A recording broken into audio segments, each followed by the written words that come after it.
I welcome everyone to the channel. Today's episode will be unusual, and it took more time to study it than my other videos. I want to share my thoughts, assumptions, observations, and conclusions that I came to after studying such topics as the structure of the world, anthropology, archaeology, astronomy, and the history of mankind. There are many resources that discuss the flat Earth, what lies beyond the ice barrier of Antarctica, giant-sized people and their remains found all over the world that mysteriously disappear, alleged nuclear wars that led to the burning of the Earth's surface and the subsequent year without a summer, people who lived for more than 300 years, and figures who destroyed such centenarians. Ultimately, there is our sun, which most likely has an artificial origin, and its shelf life is probably coming to an end. The authors present these topics in different ways, sometimes devoting years to research and coming to shocking conclusions. However, the problem is that all these topics, all these stages of life are chronologically unrelated to each other with very rare exceptions. There are always more questions than answers that we can get. When did this or that event happen? How does it relate to others? I have always been curious to conduct a chronological study, even if it is an approximate analysis. I do not claim to be the ultimate truth. Even take those comrades who like to send me to a mental hospital, and to hell with them. I will only analyze the facts that I have and try to put them together. But remember the main rule of this channel. All videos are my personal opinion and are not imposed on anyone. Think for yourself. We are starting.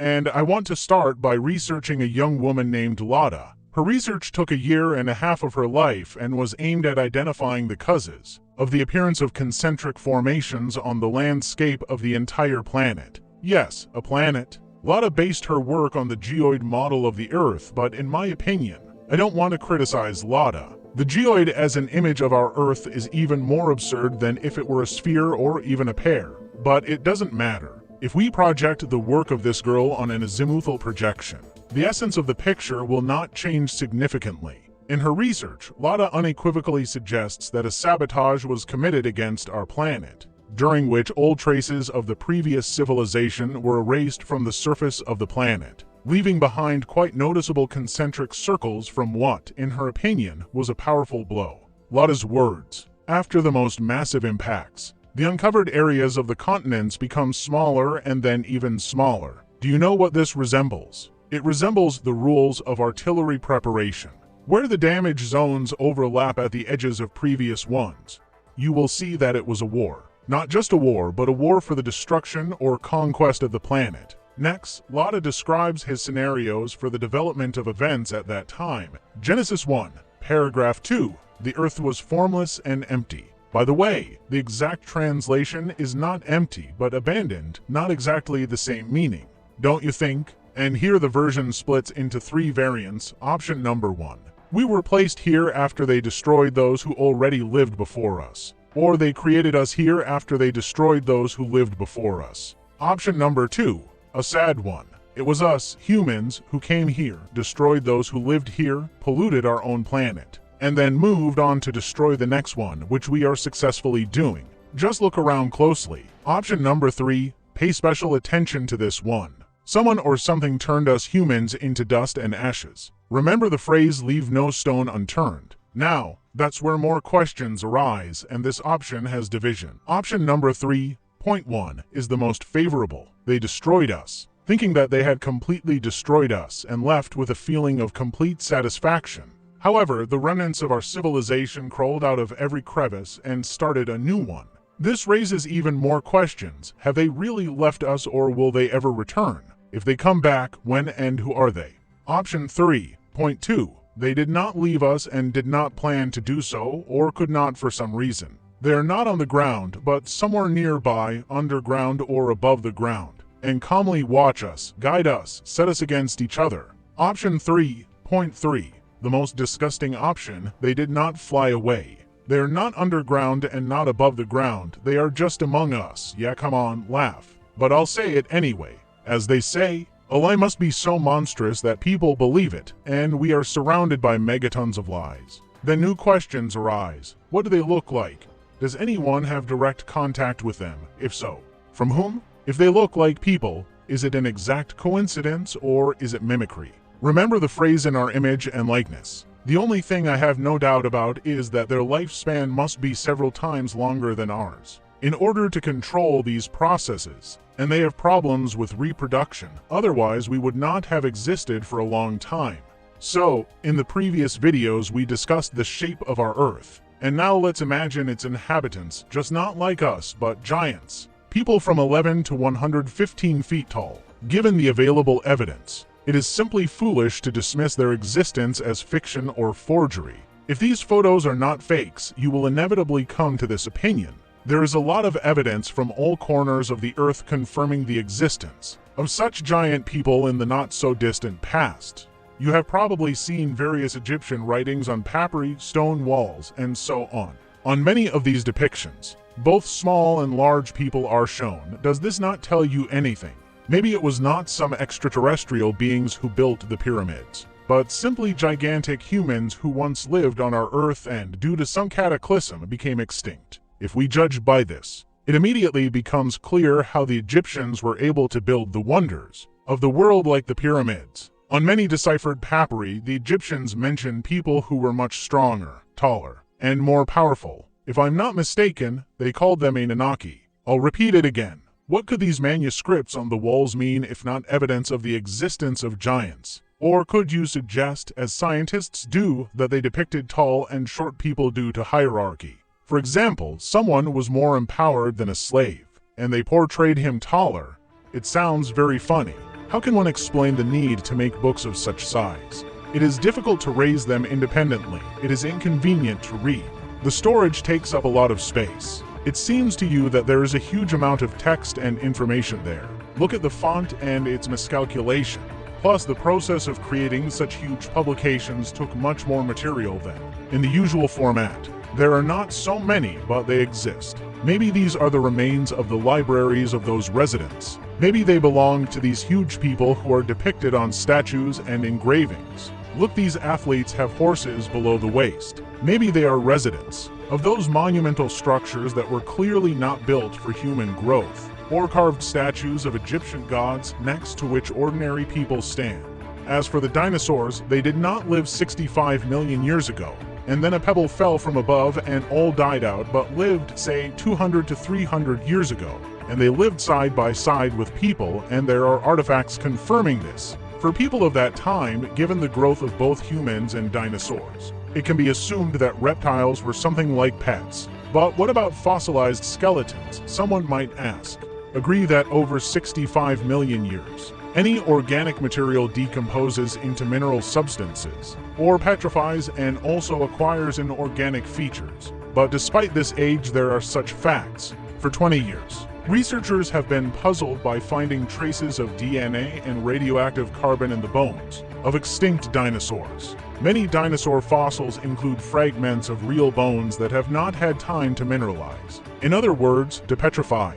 For many studies, the content of these bones was a complete surprise. Starting from the 90s of the last century, scientists made a series of discoveries, finding blood cells in dinosaur bones, hemoglobin, easily decomposable proteins, and fragments of soft tissues, including elastic ligaments and blood vessels. And what deserves special attention is DNA and radioactive carbon. Evolutionists will now have to solve a grandiose problem to explain the 65 million year age of these bones. As Dr. Maria Schweitzer, who participated in the discovery of blood cells, said, if a blood sample changes beyond recognition in just a week, how could these cells survive?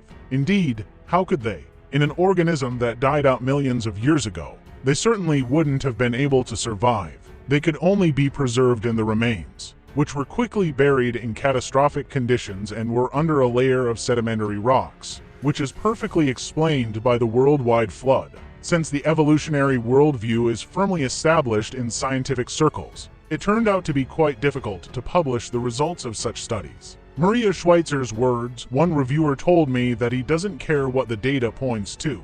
It's just impossible. In a subsequent letter, I asked him, then what data will convince you? None. Schweitzer recalls how initially her attention was attracted by a strongly pronounced putrid smell emanating from a dinosaur skeleton found in the vicinity. of Hell Creek, Montana. When she mentioned this to Jack Horner, an experienced paleontologist, he replied that all the bones from Hell Creek smell the same. The belief in the multi-million-year age of dinosaur bones is so deeply ingrained in the minds of paleontologists that none of them has ever paid attention to the atypical smell of death right under their noses. Even Schweitzer herself, despite her numerous discoveries, seems unable or unwilling to depart from the established worldview. It seems that the civilizations that came later inherited prehistoric oddities. And, of course, let's not forget about the huge trees and the remains of giant dragonflies and other insects. There are many videos on YouTube about these giant trees and, of course, these photos are proof of their existence in nature. As for the megalithic structures built in the ancient style all over the earth, you've probably heard of them too. Many of them have not survived, but many are still standing. The current locals consider them wonders of the world and works of art, but are unable to reconstruct and preserve their appearance simply because modern technologies are not able to do this. So, what am I driving at with all this? We have a single civilization, a technologically advanced and intelligent civilization. We have megalithic artifacts and huge vegetation. However, at the same time, we have people of ordinary height, their homes, pets, fauna, flora, and so on. Such a range of sizes is simply impossible under the same conditions. We're talking about atmospheric pressure. At a comfortable pressure for us, creatures 70 feet tall would be, to put it mildly, uncomfortable. Therefore, if giants and ordinary people coexisted, then there must have been some kind of barrier separating them, which allowed both groups to exist without discomfort or danger to life. Barrier, or dome.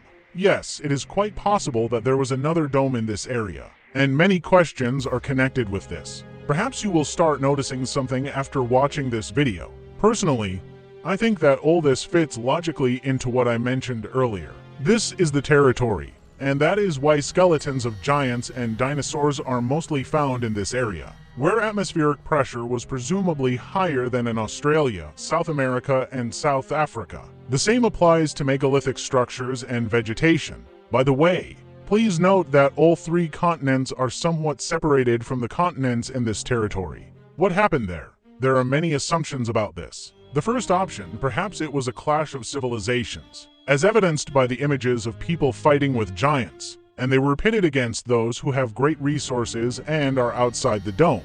They use technologies that cannot be compared with anything we know, whether it's atomic explosions or anything else. Was there a flood? Yes, perhaps it was. It would have been cleansing, the destruction of heaven, which is also described in the Bible.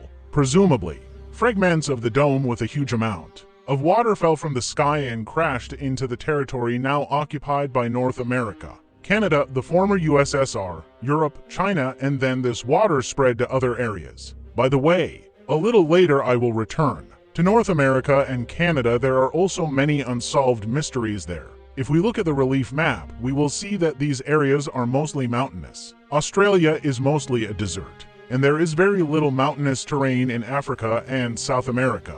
There are mountains only on the western outskirts, which is also quite strange. Now let's focus on our sun. What do we know about it? Of course, not from official sources with their figures of 160 million kilometers of distance and a huge diameter. Firstly, it is known that our sun does not emit divine light, since prolonged exposure to it leads to headaches and sunburn.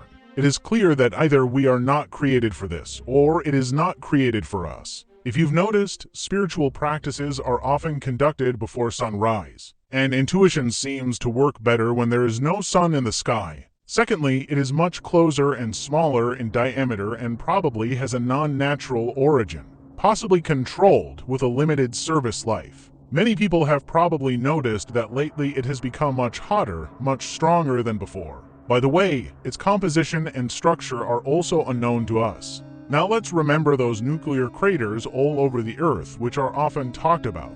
But were they caused by explosions? We can all imagine a nuclear explosion or just an explosion and its consequences. The shock wave destroys everything in its path in a significant radius, depending on the power of the explosion. However, large fragments of ancient structures have been found near these craters, sometimes well preserved except for their melted edges and corners. Based on this, we can conclude that something has created an incredibly high temperature. Don't you think there is a connection between this celestial sun and these craters? In the records found around the time of the Crusades, there are descriptions of eyewitnesses of those events. The whole sky was flooded with bright light that burned everything in its path. People's hair fell out and their skin flaked. The hair example clearly indicates increased radiation. So, here's the second scenario. The sun went out of order and slowly descended along its trajectory, throwing out its particles. Very similar to burning plastic, from which fire drops are dripping. This could explain the circular craters and high temperatures that have melted and scorched the landscape. At some point, one of the fragments may have crashed into the dome, causing the dome to collapse in one part, extinguishing everything and flooding the area with the water it contained. All this happened instantly, even the grass in the mammoth's mouth and stomach remained untouched. Of course, with such simultaneous destruction of both the sky and the sun, there would be an instantaneous decrease in temperature, but in the negative range. This period was called the year without summer, which is why Antarctica was depicted on old maps as ice-free and green. By the way, I think that if we carefully study the landscape of the surface, we will be able to find fragments of the fallen, shattered moon, Fata and Leela, if we consider that there is a version about the mysterious body of Anubis, which revolves around the moon and creates these inexplicable eclipses for everyone. Then we can assume that Fata and Leela are the moon and Anubis. Anubis is a black body that obscures the moon and serves as a moon satellite. A black body that you will never see in the sky, either in the dark or in the light. But this is more related to the theory of the black sun, which is supposedly located at the South Pole and is below the surface of the Earth. However, I haven't studied this theory, it's all too complicated. Everything below the surface of the Earth is something I haven't explored yet. There is another option, number 3, someone deliberately destroyed the sun and the dome. Perhaps this someone settled us on these territories where another civilization lived, in their own interests, initially destroying the entire territory, extracting something left by the previous inhabitants, or simply taking fragments of the dome, the elements of which, I believe, are very valuable. We still do not know the origin of diamonds with high refractory properties. They are found in pieces. How many more precious elements are there in this territory? Probably a lot. They're still digging, of course, not on the same scale as then. Those concentric circles that the Lotta girl talks about, from which I started the video, in my opinion, are nothing more than traces of megalithic technology, and they dig in circles. Even the current rotary excavator digs in a semicircle, but the technology there was different. They bombed it, and immediately came, dug up, and took out everything they needed. And it was very fast. I think they had such opportunities. And the giants ceased to exist by the end of the 19th century, when Peter the Great was already alive, who ordered the destruction of all people whose age reached 200 to 300 years. Our history, or rather our past, I would call it that, is completely mutilated and destroyed. A new history was written, pleasing to the conquerors, and the traces of tall people, as well as centenarians, did not fit into it. Now we no longer have a single civilization. Now there are people of Asian appearance, black, red, white, and blonde. Are we descendants of the owners of this land, or are we also settlers here? Because if we are locals, it turns out that we live on the bones of our own ancestors. We live, literally, in a cemetery. Thousands of cities around the world are buried under layers of soil, sometimes more than 15 meters deep. And we still consider these windows protruding at the base of the first floor of the building as some kind of architectural solution. Do you really think that the cities were empty when they were covered by all this mass? There were people there, and their bodies are still there. Horror and a sense of impending death, these are the feelings that most experienced in their last moments. Such energies are generated only by death, an endless cycle of births and deaths, the very wheel of samsara from which we cannot escape, until we remember who we are, where we came from, and what we need to do about it. Nothing good will come of it, and it's getting harder and harder every moment. I will be glad to hear your additional thoughts and comments if suddenly someone shares my point of view. For now, until we meet again on the channel. With this video, I have started a series called The Flat Earth Under the Dome, the Earth Before the Beginning of Time. And the research will continue. There will be even more videos ahead. I wish you all love, awareness, kindness, and happiness. Goodbye. Professor Aristotle was with you.